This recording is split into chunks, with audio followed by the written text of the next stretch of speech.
Magluluto na nga lang ang trabaho mo. Napakabagal mo pang gumalaw. Ito na, ito na!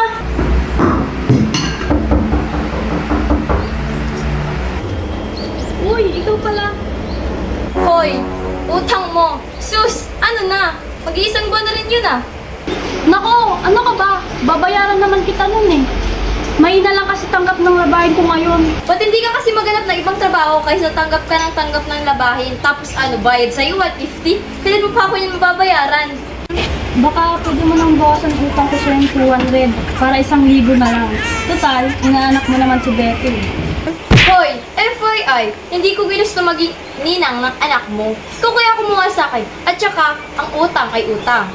Walang hinaanak dito. At saka, marami din akong bayaran. O siya, gagawan ko na ng paraan ha. Ngayong katapusan. Nako, siguraduhin mo lang talaga. Sige na nga. Sa mundong laging may kinikilingan, palaging babae ang itinuturing na mahina. Laging may dudang nakaakibat sa kakayahan nila. Kaya ba nila? Sapat ba sila? Karapat dapat ba sila? Isang sistemang bulok na paulit-ulit tayong inilulugmok. Hanggang kailan magbubulag-bulagan sa panawagan ng pagkakapantay-pantay? Hindi ba't oras na para buwagin ng lumang kaisipan na sila'y palamuti lamang sa lipunan?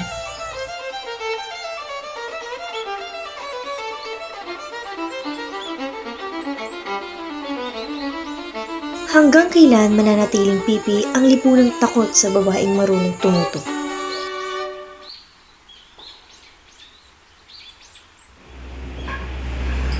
Lintik naman talaga oh. Nilagyan mo na ba ng pampalasa? Oo, ano ka ba? Ba't ang tabang?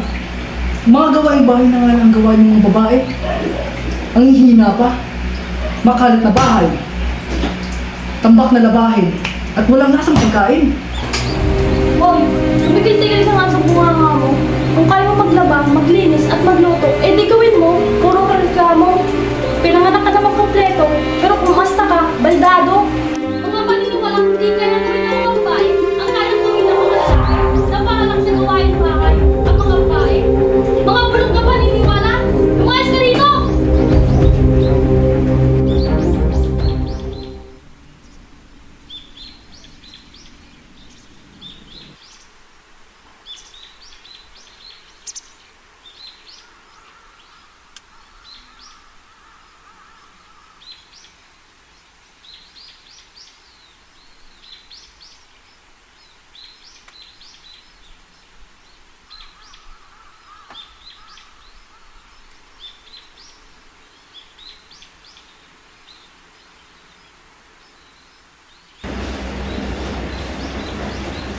Good morning, ma'am. Okay. Ganito, maraming orders ngayong linggo. Kaya mag-overtime kayo, ha? Kung dati simula 5 a.m. hanggang 5 p.m., mag-adjust tayo. Papasok kayo simula 3 a.m. at uuwi kayo ng 7 p.m. Kasi mas maganda kung freshly baked lahat, ha? Tsaka sa mismong araw lang kayo magbe-bake. Malinaw ba? Ay, ayos po, ma'am. Salamat, tataas mo sa dyan. Pero walang dagdag sa sahod, ah. Ay, hindi naman po pwede yan, ma'am. Dagdag ko yung oras. Ay, bakit? Pinapauwi ko naman kayo ng mga tira-tirang sandisas, ha? Sapat na ho ba yung pangpakain ng pamilya namin? Tamang pasahod naman po. Pero na lang kami mga makina. Gawa ng gawa. Wala na kaming connection sa ginagawa namin. Parang hindi na rin namin kilala ang sarili namin. Kasi paulit-ulit lang sa isip namin na trabaho. Ay, ano lang kasi magreklamo, ah? Hoy, mga manggagawa ko lang kayo rito. Ako ang boss nyo. Hindi na po ito! Ay, na kami nagtitis sa'yo at sa bulok mong pasahod! Dugot pawis sa ginugol namin araw-araw, tas ganyan mo lang kami tratuhin?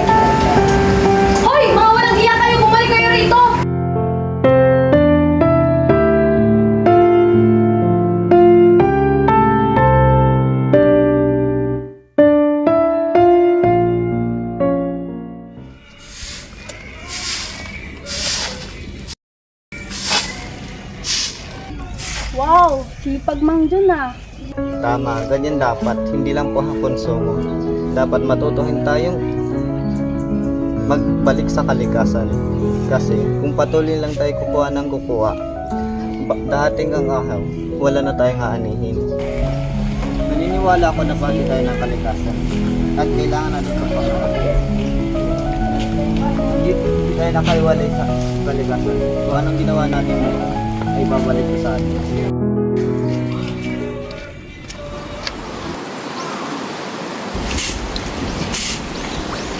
Naku, kababaeng tao, ang daming tato.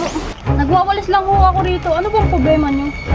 Ganyan ba talaga mga tao ngayon? Noon, ang may tato, preso. Palatalihin mong malinis ang katawan mo. Wala na ba talagang takot sa Diyos sa mga tao ngayon? Oh, sino naman yun? Ewan kung sino yun. Lakas ng loob. Yung mga tao talagang mahilig mangialam buhay ng iba.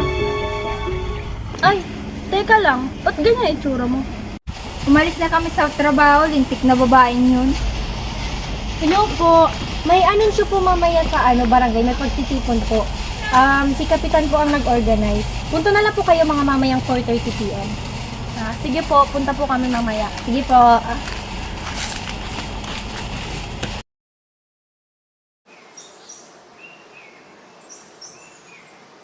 Miguelito Guerrero. Iboto si Miguelito. Iboto, siya ay guerrero. Iboto, huwag ka nang malito. Iboto si Miguelito. For mayor! Siya ang mayor mo. Siya ang mayor ko. Ang mayor ng lahat, Mayor Miguelito. Siya ang mayor mo. Siya ang mayor ko. Ang mayor ng lahat, Mayor Miguelito. Magandang hapon sa inyong lahat. Kung hindi niyo po ako kilala, ako si Kapitan Tiago. Ang bagong halal na kapitan sa ating barangay. Sa hindi po sa akin nakakilala, ang pinakang gusto ko sa ating barangay ay kaayusan. Yun lamang at may susunod pa. Alam niyo kung anong sunod? Wala akong pakialam sa gusto niyo. Ang mahalaga sa akin ay kung ano ang kailangan sa disiplina. Simula ngayon, lahat ng tindahan ay sarado na ng alas 6. Walang tambay, walang chismosa, walang pasaway, ang bawal ay bawal. Ang sino mang kukontra sa akin ay magiging kalaban ng barangay. Hindi ako nagbibiro. Sa aking pamumuno, walang kahirapan. Dahil ang mga tamad na katulad ninyo, ako na mismo ang magpapaalis. Wala nang ingay, dahil ang mga reklamador, ako na mismo ang magpapatahimik. Dahil ako ang batas. Ang gusto ko sambitin nyo gabi-gabi ay simpleng dasal lamang. Salamat Kapitan, salamat sa katahimikan, at salamat sa kaayusan. Tandaan nyo ang bagay na ito. Ang demokrasya ay para sa magugulong at ang disiplina ay para sa matitino. At dito sa barangay ko, bawal ang gulo. Hindi nyo kailangan ng kalayaan, kailangan nyo ako. Paano naman po yung mga may trabahong night shift? Sino nagsalita? Babae ba yun? Lakas ng loob.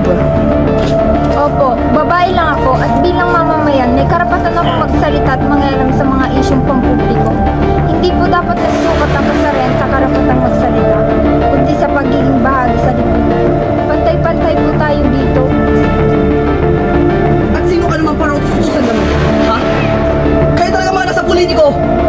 Dapat patalsikin! Bulok! Tanggalin ang mga namumuno-muno na yan. Mabuhay tayo ng malaya! Mabuhay tayo sa paraang gusto natin! At sino ka naman para questionin ang pamamalakad ko? Matangkad ka lang sa akin ng kaunti, boy! Kala mo kung mas taka kung sino eh. Uy, si Berto! Ano ka ba? Umuwi na tayo. Tama na yan! Huwag na magsimula ng gulok. Maliho ang ginagawa ninyo. Lahat tayo may karapatan. Ngunit, dapat natin itong gamitin na ayon sa limitasyon ng batas. Patasingin yan! Patalsingin yan! Ikulong yan! Kapitan, may hangganan ng kapangyarihan ninyo. Hindi kayo hari rito. Isa pa pong ganitong patakaran na wala sa batas. Baka hindi lang kayo masuspinde. Pwede pa po kayo makulong.